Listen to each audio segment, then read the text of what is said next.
love that piece.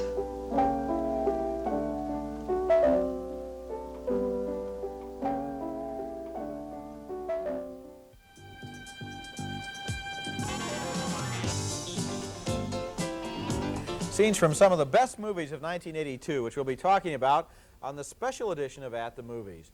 These are going to be some of the best movies according to me, and also some of the best according to the man across the aisle from me, Gene Siskel, film critic of the Chicago Tribune. And this is Roger Ebert, film critic of the Chicago Sun-Times. Now, it has been quite a year. I could have filled my best 10 list 3 times. I had 30 films that I thought qualified, a record for me, and the public seemed to agree. 1982 was the best year at the box office in the last 30 years. And more adults came back to the movies, and while young people are always steady moviegoers, last year, according to the Gallup poll, 14% more adults went to the movies, drawn back by enormous across-the-board hits like On Golden Pond, Rocky III, and the movie Roger begins with on his best list, E.T. The name of the movie is E.T. the Extraterrestrial, and in no time at all, everybody knew that title stood for a lonely little visitor from outer space who was stranded on Earth millions of light years away from his home, and who became the special friend of a little boy. E.T. itself was a creation of special effects, but the best effect in the movie was its sense of wonder, its ability in a cynical world to be astonished and delighted by the possibility that life isn't just limited to one small corner of one small solar system. Here's the scene just before the movie's humans get exposed to that idea. There's some out there. It's in that tool shed. It's throwing the ball at me. Nobody go out there. Stop now. You guys stay right here. You stay here, Mom. We'll check it out. And put those knives back. Okay, Elliot. Get the flashlight. Hold it. Wait a minute. Creep. What exactly did you see?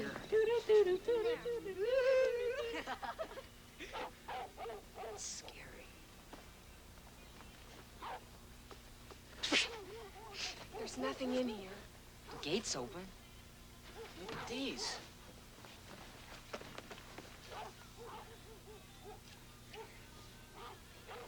Coyotes come back again, Mom. Okay, party's over. Everybody back inside. Now, hurry up. Quick, hurry up. Tyler, give me that knife. Oh, great. Nice one, Elliot. It was an accident. A pizza. Who said you guys could order a pizza, huh? Him. But in the house. You geek, man. But Mom, it was real nice for her. Douchebag, Elliot. Don't douchebag talk in my house.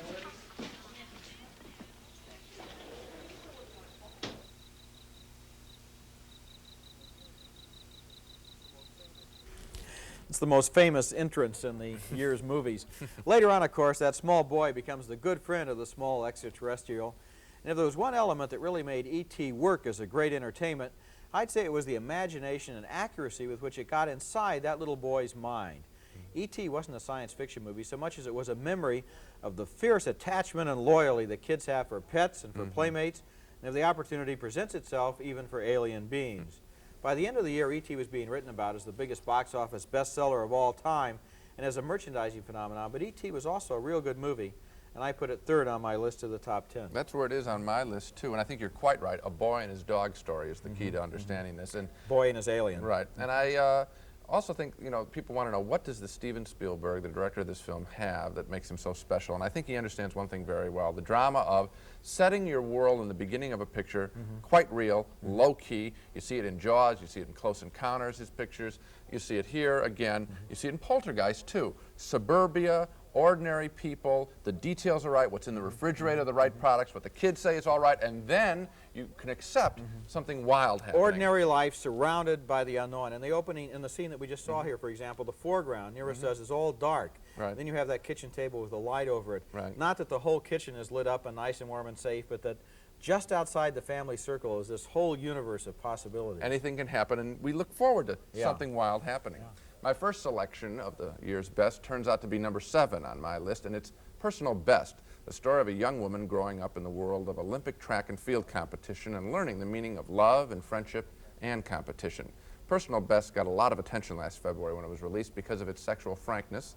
In a lot of the nudity in the shower scenes seems appropriate, and also some scenes of sexual fondling between the two lead female characters, Mariel Hemingway as the young athlete on her way up, and Patrice Donnelly as the veteran athlete who takes young Hemingway under her wing and into her home. But their life together is not without quarrels. After all, they are competing for spots on the same Olympic team. Oh, God, can we just go work out? Do whatever you want. That's just it. I can't stop worrying about you. What about me? What you're thinking, what you think I think, what you want, everything. I don't know. So, you worry about what everybody thinks. Why should you be different with me? Hi! Come on, you guys. Either you move out or I move out, and we really are just friends. One of the most exciting elements of this adventurous film is the way it celebrates women's bodies in its track and field sequences.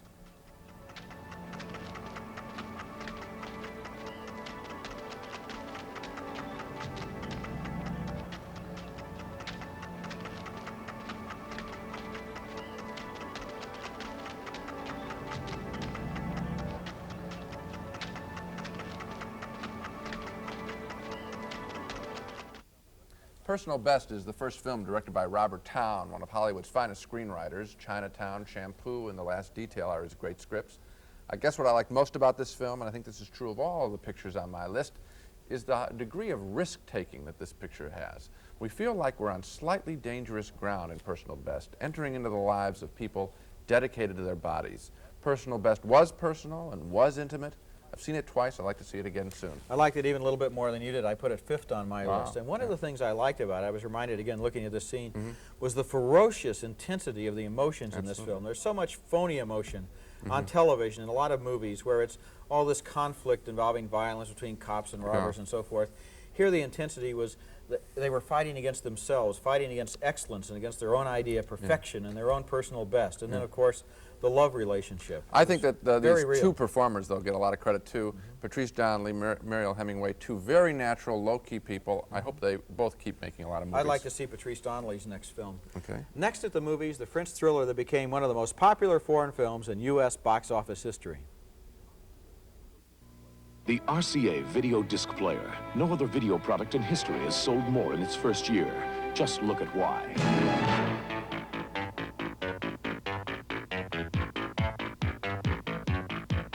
The RCA video disc player lets you see great entertainment on your TV with a remarkable picture, and now even stereo. Players start at $2.99, so why not get more out of your TV? We'll open your eyes, RCA. Did you brush your teeth yet? Math test tomorrow. Can't help you with metrics. I thought you knew everything. Hey, I do about some things, like cavities. Oh. I know you could get even fewer than I did. How you know that? Because I know Advanced Formula Crest has fluorostat. So? Compared to the Crest I grew up on, it's even tougher. My homework's tougher, too. Quit worrying. You always make Mom and me real proud. With Crest, your kids could have even fewer cavities than you did. Sore throat? Say ah. Septic. The ah in Chloraseptic is for fast temporary relief of minor sore throat pain. Septic. Doctors and pharmacists have been recommending Chloraseptic for over 20 years. When your throat hurts, say ah.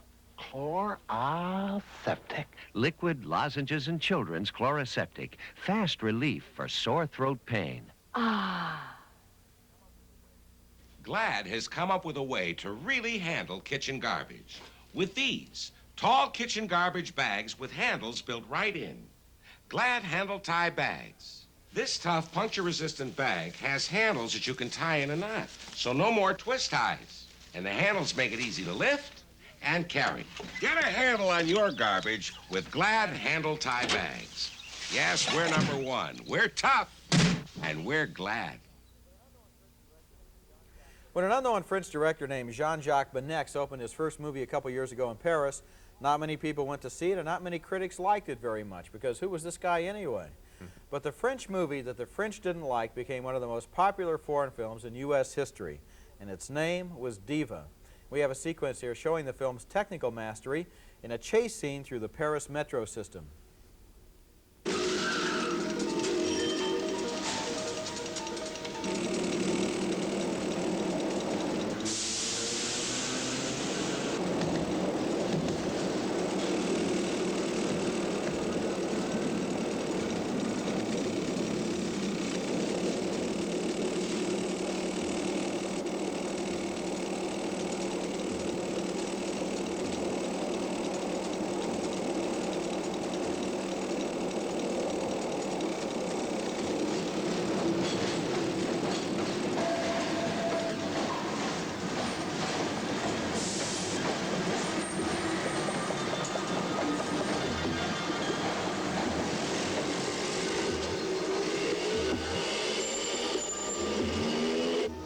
That scene is a reminder of the sheer exuberance of motion in the movies. And one of the best things about Diva was that the movie wasn't afraid to throw in everything in its plot except the kitchen sink. In fact, the kitchen sink did make it in, an inspired little scene about Zen Buddhism and the art of buttering bread. The movie was also about a great opera singer and a corrupt police force and a French prostitution ring and 2 stolen tape recordings and a mysterious man who seemed to pull everybody else's strings.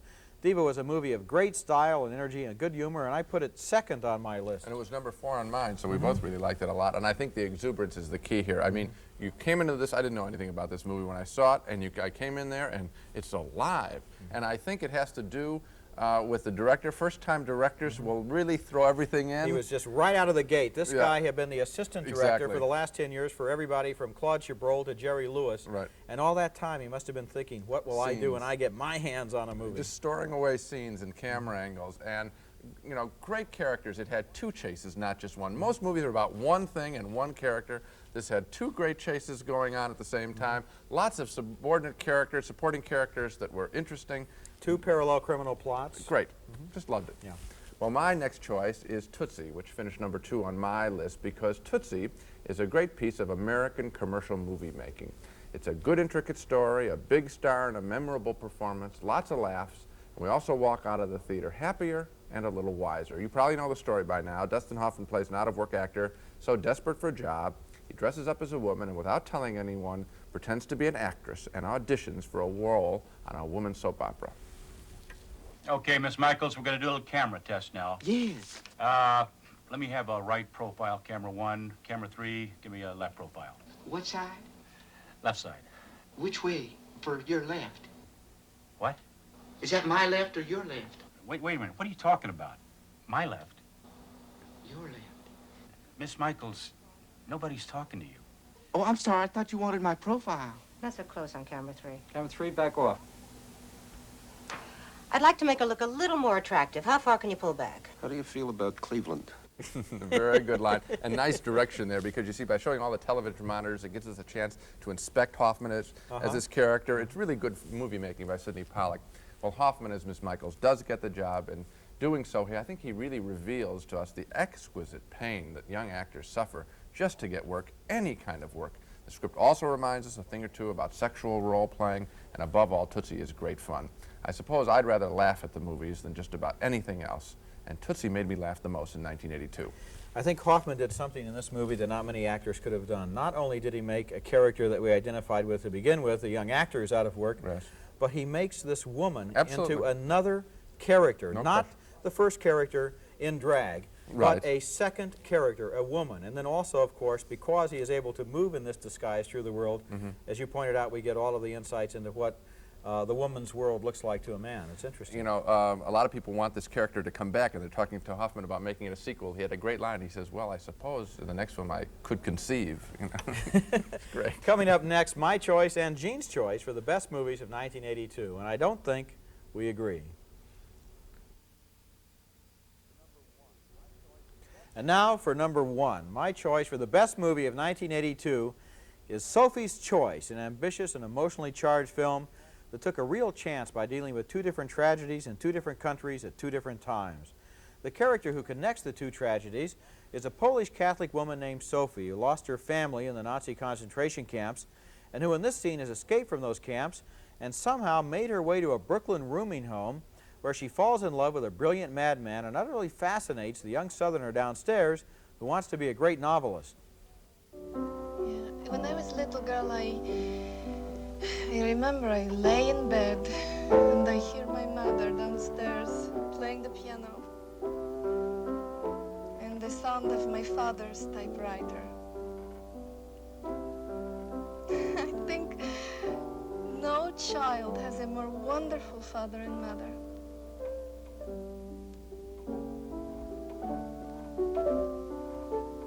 And a more beautiful life.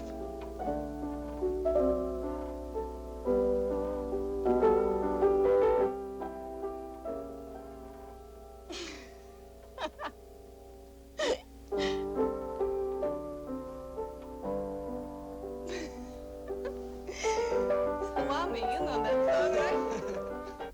That's Meryl Streep as Sophie in a wonderful performance. Even while she's entering into the laughter and the romance of the story set in the present day, she still contains memories of the time just a few years ago when it seemed to her that love and laughter had disappeared from the face of the earth. And it seemed to me that Sophie's choice was about the fragility of love. It was a reminder that disaster can strike us not only from the outside, from an evil political system, but also from the inside, from the treachery of our own hearts. I don't get the treachery of the hearts bit. I also don't agree with you that this film's that good either. Well, I'll explain the treachery of the hearts. Here's a woman who has not only been destroyed in spirit in the concentration camps, but she's lost her family in an incident that makes her feel so guilty that it's necessary for her to fall in love with a man who's going to destroy her. And she knows that. Yeah. Well, my problem is that I thought that this whole character, the man that's going to destroy her, was very poorly developed and not particularly well played. And that's this guy, Nathan, that's behind her on the piano there. And as a result, I thought that the movie, most for me, was just a sad story, beautifully played by her, but gaining a lot of its interest from the fact that it is a Holocaust story, and as a result, almost easily is going to make us feel very sad. And that, to me, was about it. It didn't have the epic quality I found in the book when I read it. That's why it didn't make my list. That's very strange. I totally disagree with you. It seems to me that this is Sophie's story, and because it's Sophie's story, you can't just dismiss it as being one more story about the Holocaust. No. Well, it's a specific story about a person. Yeah, but I just found these other characters not supporting her as well as I found in the book. We disagree. Okay. Critics often pick little foreign films over the big American films on their 10 best lists, sometimes as a way of helping out the little picture, even though they may legitimately think it's better. Some people may think that's what's going on with my #1 choice as the best film of the year, which is Moonlighting, an English film made by a Polish director, Jerzy Skolimowski's film. But Moonlighting had to be my #1 selection. This movie gave me the most joy as a piece of filmmaking, and credit for that goes to writer-director Skolimowski. The way this film moves along is spectacular, telling a very simple story of 4 Polish laborers working illegally in London. The leader of the group, the foreman, is the only one who speaks English, providing everything these men need, from food and shelter to entertainment. Can I help you? Nice set, sir. Only £50, very cheap. £40 is all I have, no more. £40, fully guaranteed 26-inch color television set. Sir, I can see you have a nice sense of humor, but please, let us be serious.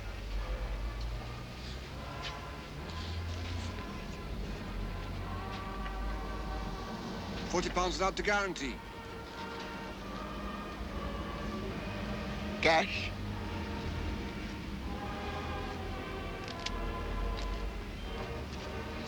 £40. No guarantee, no aerial. £40 without the guarantee and with the aerial. Tough bargain. It's tough to survive. This is a real survival story. That was Jeremy Irons as the foreman. You may remember him from The French Lieutenant's Woman.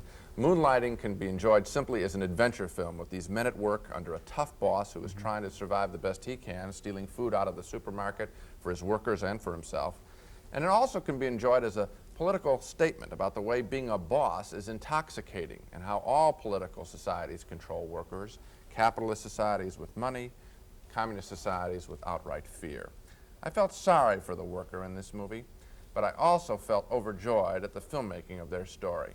Moonlighting is a great film, I think, that will last a long, long time. That's why it's my #1 choice. It's also on my top 10 list, and I liked it too. And you know, one of the things I liked about it was that it was about, and we say this over and over again on At the Movies, about specific people having a specific experience. There are so many formulas that we see in the movies, and also on television, so many movies where you can see the first 10 minutes and know exactly what's going to happen, and this one came right out of left field.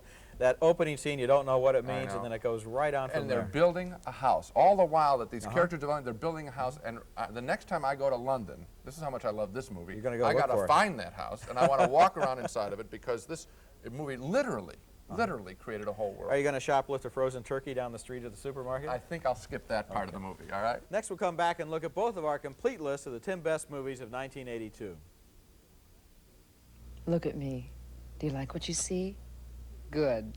Because it's not me. It's a recording of me on Memorex videotape.